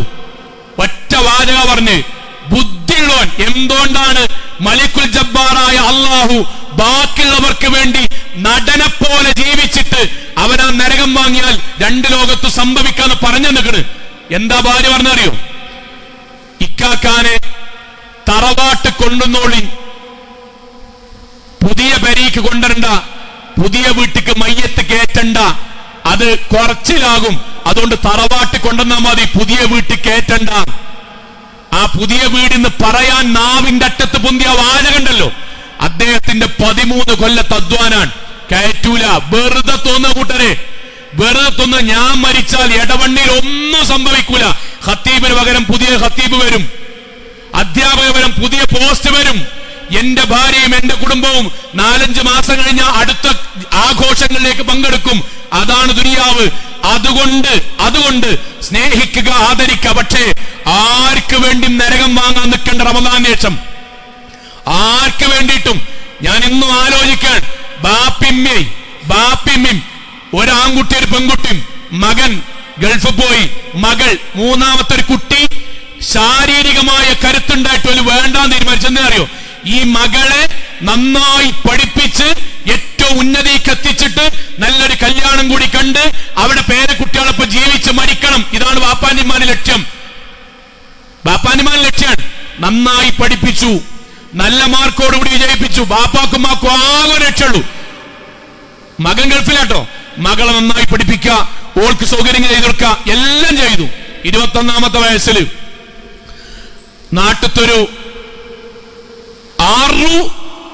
പിന്തിരിപ്പനും ഏറ്റവും മോശപ്പെട്ട സ്വഭാവമായ നാട്ടിൽ അറിയപ്പെടുന്ന ഒരു താന്തോന്നിയുടെ കൂടെ അവൾ പോയി. രാത്രി മുഴുവൻ ആ കുടുംബം അലഞ്ഞു, കിട്ടിയില്ല. പിറ്റേ ദിവസം 10 മണിക്ക് പോലീസ് സ്റ്റേഷനിൽ ഹാജരാകാൻ SI വിളിച്ചു. അവര് വിളിച്ചിട്ടുണ്ട്. ഞാൻ എന്റെ മനസ്സിൽ നിന്നും കാണാൻ, ആ വാപ്പ എങ്ങനെ പോലീസ് സ്റ്റേഷനിൽ നിന്നറിയോ? എന്റെ കുട്ടി ഒരു ദിവസം എന്നെ കാണാതെന്നല്ലേ, നാളെ എന്നെ കാണുമ്പോ മിന്നെ വന്ന് കെട്ടിപ്പിടിക്കും. വാപ്പ 2 കൈകളും വിടർത്തിയിട്ട് ആ പെൺകുട്ടി ഇങ്ങനെ വരുമ്പം, അവന്റെ കൂടെ ഇങ്ങനെ വരുമ്പോ 2 കൈകളും ഇങ്ങനെ വിടർത്തിയിട്ട് മോളെ വാന്ന് പറഞ്ഞു. ബാപ്പാന്റെ 2 കൈയും ഇങ്ങനെ തട്ടിയാണ് മാറ്റിയിട്ട് പോലീസ് സ്റ്റേഷനിൽ പോയിട്ട് SIയോട് പറഞ്ഞ വാചകം തടസ്സങ്ങളെ, എന്റെ വാപ്പാനേക്കാളും മുന്തിയ ആളാണ് ഇയാള് തോന്നിയാസാന്ന് ബാപ്പിമ്മയും പറഞ്ഞുണ്ടാക്കുകയാണ്. നിങ്ങൾ ആർക്കും വേണ്ടിയിട്ടാ ഈ പലിശാങ്ങണ്? ആർക്കും വേണ്ടിയിട്ടാ വാപ്പാരി ജീവിക്കണ്? എന്തെന്നിട്ടാ ഹറാം ചെയ്യണ്? നമ്മളെന്നാ വേറെ ലോകത്താ ജീവിക്കണ്? ഇതെന്തിനാ പറയണത്? കുടുംബം വേണ്ട, കുട്ടികളല്ല സഹോദരങ്ങളെ. ആർക്കും വേണ്ടി നരകം വാങ്ങരുത്. പൊട്ടത്തരാണ്. ഒരു മനുഷ്യൻ പോലും നമ്മുടെ കൂടെ ഉണ്ടാവില്ല. കള്ള് വാങ്ങി തന്ന ചങ്ങായി ഞാനാണല്ലോ തുടങ്ങിയത്, എന്നാലും ഓന്റെ ഒപ്പം ഞാൻ പോട്ടെ തീരുമാനിക്ക കൂട്ടരെ ഇല്ലല്ലോ. എടാ ഒന്നും കുഴപ്പമില്ല, റമദാനത്തെ മാതിരി ബാക്കിയുള്ള മാസം ജീവിക്കാൻ പറ്റൂടാ, അതൊക്കെ ഓല് പറയണ എന്ന് പറഞ്ഞ് നമ്മളെ മൂട്ടിയോലുണ്ടല്ലോ, ഓലുണ്ടാവും, ഒപ്പം ഉണ്ടാവില്ല. ഇസ്ലാമിയത്തിനൊരു സംഭവം കൂടി പറയാം, അത് മനസ്സിലേക്ക് ഇറങ്ങാനാ ഞാൻ പറഞ്ഞത്. റമദാന് ശേഷം നമ്മുടെ നിസ്കാരം മുടങ്ങരുത്, പള്ളിയായിട്ടുള്ള ബന്ധം മുടങ്ങരുത്, ദീന് മുടങ്ങരുത്, ഖുർആൻ പാരായണം മുടങ്ങരുത്. ദീനിയായിട്ട് ജീവിക്കാൻ പരലോകത്തിനനുസരിച്ച് ബാക്കിയൊക്കെ ക്രമീകരിക്കുക. ആർക്ക് വേണ്ടിയും നരകത്ത് പോകരുത്. ഒരാളുണ്ടാവില്ല. ആതീഹിം യൗമൽ ഖിയാമത്തി ഫർദാ. ഒറ്റക്കൊറ്റക്ക് പരലോകത്ത് വരും, ഒറ്റക്കൊറ്റക്ക് ഖബറിലേക്ക് വരും, ഒറ്റക്കൊറ്റക്ക് മലക്കുൽ മൗത്ത് പിടിക്കും, ഒറ്റക്കൊറ്റക്ക് വിചാരണക്കും വരും. നമ്മൾക്ക് പറയാനുള്ള, നമുക്ക് ബോധ്യം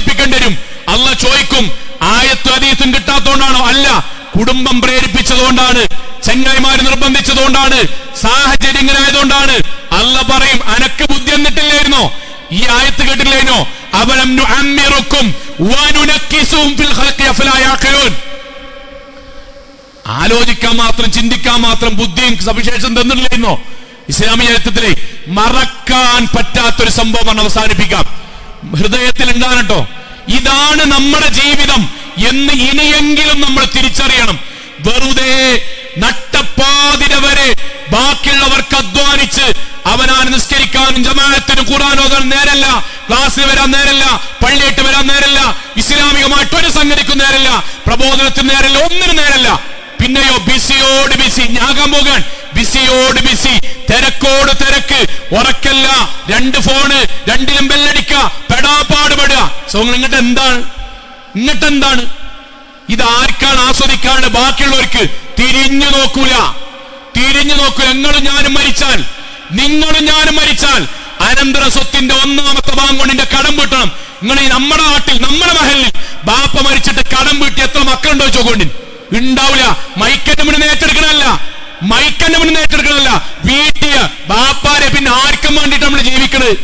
കുറച്ചൊക്കെ അതുകൊണ്ടാ ഖുർആൻ പറഞ്ഞത്, അലൈക്കും അൻഫുസക്കും, അവനാനും വേണ്ടി കുറച്ചു കാലം ജീവിക്കണം. അവനാന്റെ സ്വർഗം വിട്ടിട്ട് ഒരു കളി ഉണ്ടാകരുത്, അവനാന്റെ നരകമോചനം വിട്ടിട്ട് ഒരു കളി ഉണ്ടാകരുത്. ആര് നിർബന്ധിച്ചാലും. അലി റളിയല്ലാഹു അൻഹു അദ്ദേഹത്തിന്റെ കൂട്ടുകാർ സഹാബാക്കളെ മറമാടിയ ഖബർസ്ഥാനിലേക്ക് ഇങ്ങനെ പോവും. രാത്രി ഇടക്കിടക്ക് വീട്ടിൽ ഒറ്റയ്ക്ക് നിൽക്കുമ്പോഴേ അവനാന്റെ കൂട്ടുകാർ മറമാടപ്പെട്ട സ്ഥലത്തേക്ക് അദ്ദേഹം ഇങ്ങനെ പോകും. അവിടെ വെച്ച് അദ്ദേഹം പറഞ്ഞ വാചകമുണ്ട്, അറബി മനസ്സിലില്ലെങ്കിലും മലയാളം മനസ്സിലുണ്ടായാൽ മതി, ജീവിതം ഇതാണ് എന്ന് തിരിച്ചറിയാനാണ്. അദ്ദേഹം ഇങ്ങനെ ഖബർസ്ഥാനിൽ രാത്രി പോവും, ഒറ്റ കുറച്ചേരം ഇങ്ങനെ ഇരിക്കും, പഴയ കൂട്ടുകാരെങ്ങനെ ഓർക്കും. കാരണം അദ്ദേഹം പറഞ്ഞ വാചകം ശ്രദ്ധിക്കാൻ കേട്ടോ. അദ്ദേഹം ഒന്നാമത് വയ്ക്കാൻ, യാഹിലൽ ഖുബൂർ, ഖബറാളികളെ, കൂട്ടുകാരന്മാരെ, മാഹാലിക്കും, എന്താ അവസ്ഥ? കേൾക്കുന്ന എഴുതിയിട്ടല്ല, ആത്മഗതം നടത്തുമല്ലോ, ആത്മഗതം. എന്താണ് ഞങ്ങളുടെ അവസ്ഥ? എന്നിട്ട് അദ്ദേഹം അങ്ങോട്ട് പറഞ്ഞു കൊടുക്കാൻ, ഇന്ന ബുയൂതക്കും ഖദ് സുകിനത്. എടാ, ഇണ്ടാക്കിയ വീടുണ്ടല്ലോ, ആ വീട്ടിൽ അനന്തരാവകാശികൾ താമസം തുടങ്ങി കേട്ടോ. ആ വീട്ടിലെ ഗൾഫ് പോയിട്ട് 25 കൊല്ലം ഉണ്ടാക്കിയ വീട്, ദാമ്പത്യം പറഞ്ഞിട്ട് ഉണ്ടാക്കിയ വീട്, ഇന്റെ വീട് പറഞ്ഞ വീടുണ്ടല്ലോ, അന്റെ ഇനീഷ്യൽ കൊണ്ട് എന്നെ വീടിന് പേരിടണം എന്ന് വാശിടിച്ച വീടുണ്ടല്ലോ, റോട്ടിന്റെ വക്കത്ത് തന്നെ ആകണം, അതിന് പിന്നെ വേണമെങ്കിൽ പാങ്ക് നിർത്താനും കുഴപ്പമില്ല എന്ന് പറഞ്ഞ വീടുണ്ടല്ലോ. എടാ, അന്റെ ബാക്കിയുള്ളവരൊക്കെ താമസം തുടങ്ങിയടാ, വീട് ബാക്കിയുള്ളവരുതായി, ഒരു താമസം തുടങ്ങി. ജമാഅത്തിന് വരാൻ നേരമില്ലാതെ, പള്ളിക്ക് വരാൻ നേരമില്ലാതെ, ജുമാക്ക് വരാൻ നേരമില്ലാതെ, ക്ലാസ്സിന് വരാൻ നേരമില്ലാതെ, നീ അധ്വാനിച്ച് നട്ടപ്പാതിരക്ക് ടെൻഷൻ അടിച്ച് ഉണ്ടാക്കിയ പൈസ ഉണ്ടല്ലോ, അത് നിന്റെ അനന്തരാവകാശികൾ ഓഹരി വെച്ചു. വീട് ഒരു ടീം കൊണ്ടുപോയി, സമ്പത്ത് അനന്തരാവകാശികളും കൊണ്ടുപോയി. നിങ്ങളുടെ ഭാര്യമാർ, തിരിച്ച് നിങ്ങളുടെ ഭർത്താക്കന്മാർ, സഹോദരിമാർ ഇദ്ദ കാലഘട്ടം കഴിഞ്ഞപ്പം അവർ മറ്റൊരു വിവാഹം കഴിച്ചു. ഭർത്താക്കന്മാർ ഏതാനും മാസങ്ങൾക്ക് ശേഷം അവരും പുതിയ വിവാഹം കഴിച്ചു. വീട് ബാക്കിയുള്ളവർ കൊണ്ടുപോയി, പൈസയും ബാക്കിയുള്ളവർ കൊണ്ടുപോയി, ഇണകളെയും ബാക്കിയുള്ളവർ കൊണ്ടുപോയി. എന്നിട്ട് അലി റളിയല്ലാഹു അൻഹു മനസ്സിൽ പറയാൻ, അവരോട് ഉറക്കെ പറയാൻ, കേൾക്കാൻ വേണ്ടിയല്ല, സ്വയം സമാധാനത്തിന്, ഹാദാ ഖബറു മാ ഇൻദനാ. എടാ, ഇതാണ് ഇവിടുത്തെ വർത്താനം. എന്താണ് അവിടുത്തെ വർത്താനം? സോങ്ങളെ, ഇതേ ദുനിയാവിൽ സംഭവിക്കുള്ളൂ, ഇതിന്റെ അപ്പുറം ഒന്നും സംഭവിക്കൂല. ഞാനും നിങ്ങളും മരിച്ച ഈ നാട്ടിൽ ഇന്റെ ഭാര്യ വേറെ കെട്ടും, ഇന്റെ മക്കള് 4 മാസം കഴിഞ്ഞാൽ മറക്കും, ഇന്റെ പെരയിൽ അനന്തരാവകാശം താമസം തുടങ്ങും, ഇന്റെ പൈസ ബാക്കിയുള്ളവർ ഓരേക്കും. അവരൊക്കെ സുഖിക്കുമ്പോഴേ, അവർക്ക് വേണ്ടി വീടുണ്ടാക്കിയതിന്റെ പേരിൽ, അവർക്ക് വേണ്ടി പൈസ ഉണ്ടാക്കിയതിന്റെ പേരിൽ, അവരുടെ കല്യാണം നടത്താൻ വേണ്ടി, അവരുടെ ജീവിതത്തിൽ സന്തോഷം നൽകാൻ വേണ്ടി ഞാനും നിങ്ങളും ഹറാമായ പൈസയും ദീനിനു വേണ്ടിയോ നിസ്കാരത്തിന് വേണ്ടിയോ ജമാഅത്തിന് വരാനോ അല്ലാഹുവിന്റെ മാർഗ്ഗത്തിൽ ചെലവഴിക്കാനോ സമയമില്ലാതെ യന്ത്രത്തിൽ എണ്ണയിട്ട പോലെ ഓടുന്നെങ്കിൽ ഖബർ കിടക്കണ നമ്മൾ എന്താ കൂട്ടരെ ഇപ്പോൾ അനുഭവിച്ചുകൊണ്ടിരിക്കുന്നുണ്ടാകുക? ഇത് നമ്മുടെ മനസ്സെന്ന് പോകരുത്, ഇത് മനസ്സെന്ന് പോകരുത്. അവസാനം അല്ലാഹുവിന്റെ വാക്കെന്താ അറിയോ? വല്ലദീ നഫ്സീ ബിയദിഹി. ഇത് നമ്മളോടാണ്. മനസ്സാക്ഷിയുള്ളവരെ, ലൗ അദിന ലഹും ഫിൽ കലാം ലിഅഖ്ബറൂ. എനിക്കെങ്ങാനും അവരോട് നേർക്കുനേരെ സംസാരിക്കുവാൻ കഴിഞ്ഞിരുന്നുവെങ്കിൽ, സ്വപ്നം പറയാൻ, ആഗ്രഹം പറയാൻ കഴിയില്ലല്ലോ, കഴിഞ്ഞിരുന്നുവെങ്കിൽ ഞാൻ അവരോട് പറയുമായിരുന്നു, ലഅഖ്ബറൂ, ഞാൻ അവരോട് പറയുമായിരുന്നു, അന്ന ഖൈറുസ്സാദി അത്തഖ്വാ. ലോകത്തെ ഏറ്റവും വലിയ വിഭവം തഖ്വയാണ്. തഖ്വയോടുകൂടി മരിച്ചോന് രണ്ട് ലോകത്തു സമാധാനമാണ്. റമളാനിന്റെ ചൈതന്യം തഖ്വയാണ്. ആ തഖ്വയിലാണ് നമ്മൾ ഉള്ളത്. ഇനി ഒരു തിരിച്ചുപോക്ക് പാടില്ല. ഇനി ഒരു തിരിച്ച ഹറാം ആർക്ക് വേണ്ടിയും, കൂട്ടുകാർക്ക് വേണ്ടി നരകത്തിലേക്ക് പോകരുത്, കുടുംബത്തിന് വേണ്ടി നരകത്തിലേക്ക് പോകരുത്, ആർക്ക് വേണ്ടിയും പോകരുത്. നമ്മൾ സ്വർഗത്തിന്റെ വക്കിലാണ് കൂട്ടരെ, റയ്യാൻ കവാടത്തിന്റെ വക്കിലാണ് കൂട്ടരെ, പടച്ചവന്റെ ഇസ്തിഗ്ഫാറിന്റെ വക്കിലാണ് കൂട്ടരെ, അള്ളാഹുവിനെ കാണാനുള്ള വക്കിലാണ് കൂട്ടരെ, നബിയെ കാണാനുള്ള വക്കിലാണ് കൂട്ടരെ, സിറാത്ത് പാലം മുറിച്ചു കടക്കാനുള്ള അറ്റത്താണ് കൂട്ടരെ, ഹൗദുൽ കൗസറിലെ വെള്ളം കുടിക്കാൻ അർഹതപ്പെട്ടവരായി നിൽക്കുകയാണ്. ഇനി തിരിച്ച് ശൈത്വാൻ വിളിക്കുന്നിടത്തേക്ക് പോകരുത്. ഇനി തിരിച്ച് ശൈത്വാൻ കൊണ്ടുപോകുന്ന ദലാലത്തിലേക്ക് പോകരുത്. അതിനു വേണ്ടിയുള്ള ഉറച്ച തീരുമാനം ഈ വർഷത്തെ അവസാനത്തെ വെള്ളിയാഴ്ച, റമദാനിൽ അവസാനത്തെ വെള്ളിയാഴ്ച പ്രാർത്ഥനയോടെ നമ്മൾ തീരുമാനിക്കുക. അല്ലാഹു അനുഗ്രഹിക്കുമാറാകട്ടെ. അൽഹംദുലില്ലാഹ് വസ്സലാത്തു വസ്സലാമു അലാ റസൂലില്ലാഹി വഅലാ ആലിഹി വസഹ്ബിഹി അജ്മഈൻ. അമ്മാ ബഅദ് തഖുല്ലാഹി ഇബാദല്ലാഹ്. ഒരിക്കൽ കൂടി അള്ളാഹുവിനെ സൂക്ഷിച്ചുകൊണ്ട് ജീവിക്കണം എന്നുണർത്തുകയാണ് സഹോദരങ്ങളെ. ഇൻഷാ അല്ലാഹ് നമ്മുടെ ചെറിയ പെരുന്നാൾ ഇസ്ലാമിൽ പ്രാധാന്യവും പുണ്യവും ഒക്കെ എല്ലാവർക്കും അറിയാം. 7 മണിക്കാണ് ഇൻഷാ അല്ലാഹ് നമ്മുടെ സ്റ്റേഡിയത്തിൽ വെച്ച് പെരുന്നാൾ നിസ്കാരം. കൃത്യസമയത്ത് നമുക്ക് തുടങ്ങണമെന്നാണ് ഏറ്റവും വലിയ ആഗ്രഹം. ചെറിയ അങ്ങോട്ടും ഇങ്ങോട്ടൊക്കെ ഒരു സാഹചര്യം അനുസരിച്ച്, പക്ഷേ 7 മണിക്ക് തന്നെ തുടങ്ങണം. അതിന് നമ്മൾ ഒരുമിച്ച് നിൽക്കണം. ഞാൻ ഉമ്മമാരോടും വാപ്പാരോടും പറയണത് 6:30 എന്ന് മനസ്സിൽ കരുതിയിട്ട് അധ്വാനിച്ചു വരിക. എങ്കിൽ നമ്മൾക്ക് ഇൻഷാ അല്ലാഹ് സൊഫായി നിന്ന് എല്ലാവർക്കും ഒരുമിച്ച് ചെറിയ പെരുന്നാൾ സമയത്ത് തന്നെ ആരംഭിക്കാൻ സാധിക്കണം. വെയിൽ എത്തുന്നതിൻ്റെ മുന്നേ അവസാനിക്കണം ഇൻഷാ അല്ലാഹ്. ആ കാര്യം ശ്രദ്ധ ഉണ്ടാകുക. സഹോദരിമാർ, വീട്ടിലെ പ്രയാസങ്ങളൊക്കെ അറിയാം, എന്നാലും പരമാവധി 7 മണിക്ക് തന്നെ അതിൻ്റെ മുന്നേ എത്താൻ വേണ്ടിയുള്ള ശ്രമം ഉണ്ടാകുക. ഫിത്ർ സക്കാത്ത് കൊടുക്കാൻ ഇനി ബാക്കിയുള്ളവർ എത്രയും പെട്ടെന്ന് കൊടുത്തു തീർക്കുക. പെരുന്നാളിൻ്റെ സുന്നത്തുകൾ എല്ലാവർക്കും അറിയാം, ഒരുപാട് വർഷമായി കേൾക്കണം. എങ്കിലും ഇസ്ലാമിൻ്റെ ഒരു മര്യാദ നിലക്ക് ഇൻഷാ അല്ലാഹ് നമ്മൾ പുതുവസ്ത്രം ധരിക്കുമ്പോഴേ ബിസ്മി ചൊല്ലി പെരുന്നാളിൻ്റെ ഒരു സുന്നത്ത് എന്നുള്ള നീയത്തിൽ ധരിക്കാൻ കേട്ടോ ഇൻഷാ അല്ലാഹ്. അപ്പോഴാണ് അതിന് പ്രത്യേകമായ പുണ്യം ഉണ്ടാകുക. നമ്മളന്ന് അത്ര ഉറപ്പായിട്ടും അടിക്കും. അത് പെരുന്നാളിൻ്റെ ഒരു സുന്നത്ത് എന്നുള്ള നീയത്ത് തന്നെ ഇൻഷാ അല്ലാഹ് അടിക്കുക. നമ്മൾ കുളിക്കുമ്പം പെരുന്നാളിൻ്റെ സുന്നത്ത് എന്നുള്ള നീയത്ത് തന്നെ കുളിക്കുക. മക്കളോട് വാപ്പാര് പറഞ്ഞു കൊടുക്കുക. നമ്മൾ ചെറിയ കുട്ടികളാണ്, മക്കളെ നമ്മളൊന്ന് കുളിക്കുന്നുണ്ട് ഇൻഷാ അല്ലാഹ്, പെരുന്നാളിൻ്റെ സുന്നത്താണ്, അള്ളാഹ് കൂലി തരട്ടെ. ആ മക്കൾ അങ്ങനെ പരിശീലിപ്പിക്കണം ഇൻഷാ അല്ലാഹ്. ഇത് നമ്മുടെ മനസ്സിലുണ്ടാകണം.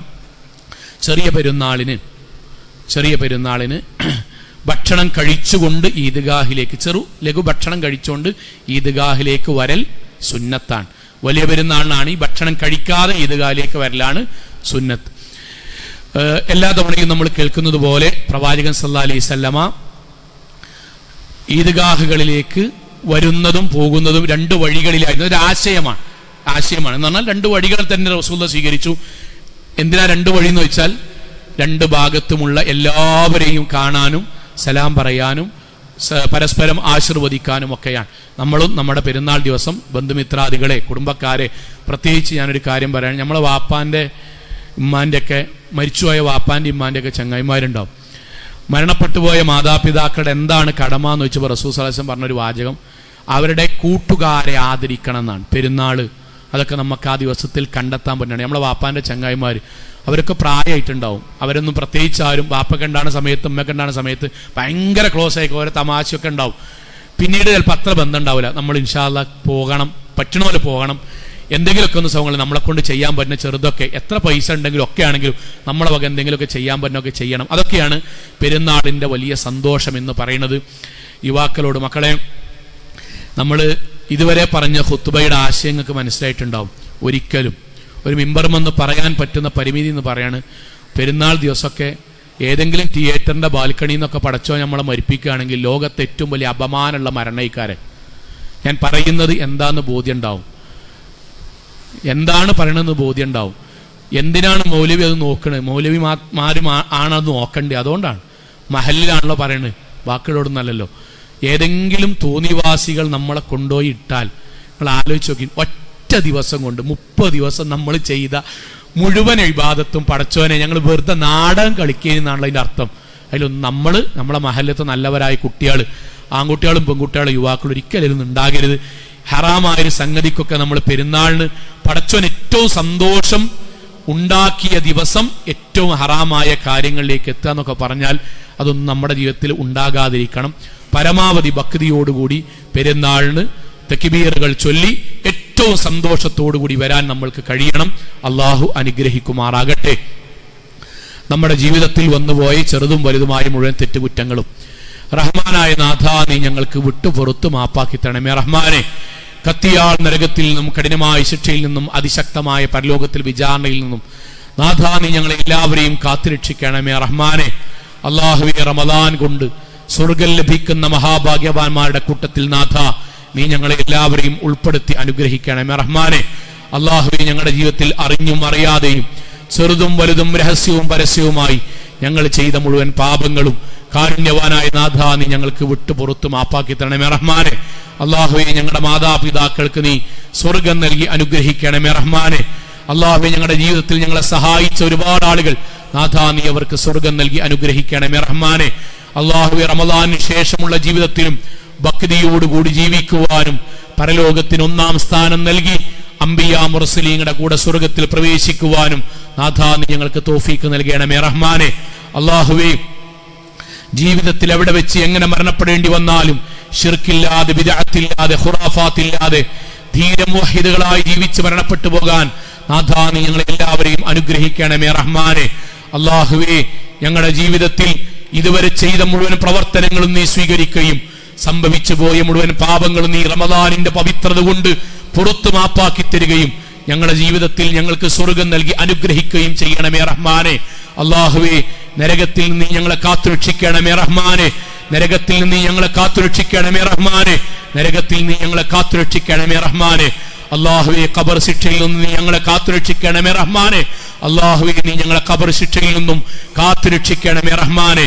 അള്ളാഹുവേ, ഞങ്ങളുടെ കൂട്ടത്തിൽ ശാരീരികമായും സാമ്പത്തികമായും ഒരുപാട് പ്രയാസം അനുഭവിക്കുന്ന ആളുകൾ, കുടുംബജീവിതത്തിൽ ബുദ്ധിമുട്ട് അനുഭവിക്കുന്ന ആളുകൾ, മാറാരോഗങ്ങൾ കൊണ്ട് ബുദ്ധിമുട്ട് അനുഭവിക്കുന്ന ആളുകൾ, സാമ്പത്തികമായി അങ്ങേയറ്റം ഞെരുക്കം അനുഭവിക്കുന്ന ആളുകൾ നാഥ നീ എല്ലാവരുടെയും പ്രയാസങ്ങൾ ദൂരീകരിക്കണമേ റഹ്മാനെ. അള്ളാഹു, ഞങ്ങളുടെ വരുമാനങ്ങളിൽ ഹലാലായ വർധനവും ബർക്കത്തും നൽകി നീ അനുഗ്രഹിക്കണമേ റഹ്മാനെ. അള്ളാഹുവേ, ഞങ്ങളുടെ കുടുംബത്തെ അംബിയാ മുർസലീങ്ങളുടെ കുടുംബത്തിന്റെ കൂടെ ജന്നാത്തുൽ ഫിർദൗസിൽ ഒരുമിച്ച് കൂട്ടണമേ റഹ്മാനെ. അള്ളാഹുവേ, ഫലസ്തീനിലും ഗസയിലും ലോകത്തിന്റെ വ്യത്യസ്ത ഭാഗങ്ങളിലും കഷ്ടതകൾ അനുഭവിക്കുന്ന സാധുക്കളായ ഞങ്ങളുടെ സഹോദരങ്ങൾക്ക് സമാധാനം നൽകി നീ അനുഗ്രഹിക്കണമേ റഹ്മാനെ. സമാശ്വാസം നൽകി നീ അനുഗ്രഹിക്കണമേ റഹ്മാനെ. അള്ളാഹുവേ, ഞങ്ങളുടെ നാടിനെ, ഞങ്ങളുടെ മഹല്ലിനെ, ഞങ്ങളുടെ കുടുംബത്തെ നാഥ നിനക്കേറ്റവും ഇഷ്ടപ്പെട്ട നാടായി, നിനക്കേറ്റവും ഇഷ്ടപ്പെട്ട മഹല്ലായി, നിനക്കേറ്റവും ഇഷ്ടപ്പെട്ട കുടുംബമാക്കി നീ മാറ്റി തീർക്കണമേ റഹ്മാനെ. അള്ളാഹുവേ, ഹറാമിന്റെ വ്യത്യസ്തങ്ങളായ വഴികളിൽ നിന്ന് ഞങ്ങളുടെ പ്രിയപ്പെട്ട മക്കളെ നീ അടർത്തി മാറ്റി നന്മയുടെ വഴിയിലേക്ക് ആക്കി തീർക്കണമേ റഹ്മാനെ. അള്ളാഹുവേ, ഞങ്ങളുടെ മക്കൾ ഞങ്ങൾക്ക് കൺകുളിർമയാക്കി തരണമേ റഹ്മാനെ. അള്ളാഹുവേ, ഞങ്ങളുടെ കുടുംബ ജീവിതത്തിൽ സന്തോഷവും സമാധാനവും നൽകി നീ അനുഗ്രഹിക്കണമേ റഹ്മാനെ. അള്ളാഹുവേ, കേരളത്തിന്റെ പുറത്ത് ഞങ്ങളുടെ കുടുംബത്തിന് വേണ്ടി അധ്വാനിക്കുന്ന ഒരുപാട് സഹോദരീ സഹോദരങ്ങൾ, പ്രവാസികൾ, വ്യത്യസ്ത നാട്ടിൽ അധ്വാനിക്കുന്ന ആളുകൾ നാഥ നീ അവർക്കെല്ലാം സമാധാനവും സമാശ്വാസവും ഖൈറും ബർക്കത്തും നൽകി നീ അനുഗ്രഹിക്കണമേ റഹ്മാനെ. അള്ളാഹുവേ, റമദാൻ ഞങ്ങൾക്ക് അനുകൂലമായി ശുപാർശ പറയണമേ റഹ്മാനെ. അള്ളാഹുവേ, റമദാൻ ഞങ്ങൾക്ക് അനുകൂലമായി ശുപാർശ പറയണമേ റഹ്മാനെ. അള്ളാഹുവേ, റമദാൻ ഞങ്ങൾക്ക് അനുകൂലമായി ശുപാർശ പറയണമേ റഹ്മാനെ. അള്ളാഹുവേ, നീ ഞങ്ങൾക്ക് സ്വർഗം നൽകി അനുഗ്രഹിക്കണമേ റഹ്മാനെ. നരകത്തിൽ നിന്ന് കാത്തുരക്ഷിക്കണമേ റഹ്മാനെ. അള്ളാഹുവേ, നീ ഞങ്ങൾക്ക് സ്വർഗം നൽകി അനുഗ്രഹിക്കണമേ റഹ്മാനെ. നരകത്തിൽ നിന്ന് കാത്തുരക്ഷിക്കണമേ റഹ്മാനെ. അള്ളാഹുവേ, ഞങ്ങളുടെ മുഴുവൻ പാപങ്ങളും നീ വിട്ടുപുറത്ത് മാപ്പാക്കി തരണമേ റഹ്മാനെ. അല്ലാഹുവേ ഞങ്ങളുടെ ശുദ്ധ ഹൃദയമായി പരലോകത്തെത്തിക്കണമേ റഹ്മാനെ. اللهم اغفر للمؤمنين والمؤمنات والمسلمين والمسلمات الأحياء منهم والأموات إنك مجيب الدعوات يا قاضي الحاجات. اللهم أجرنا من النار، اللهم أجرنا من النار، اللهم أجرنا من النار. اللهم إنك عفو تحب العفو فاعف عنا، اللهم إنك عفو تحب العفو فاعف عنا، اللهم إنك عفو تحب العفو فاعف عنا. آمين آمين آمين برحمتك يا أرحم الراحمين.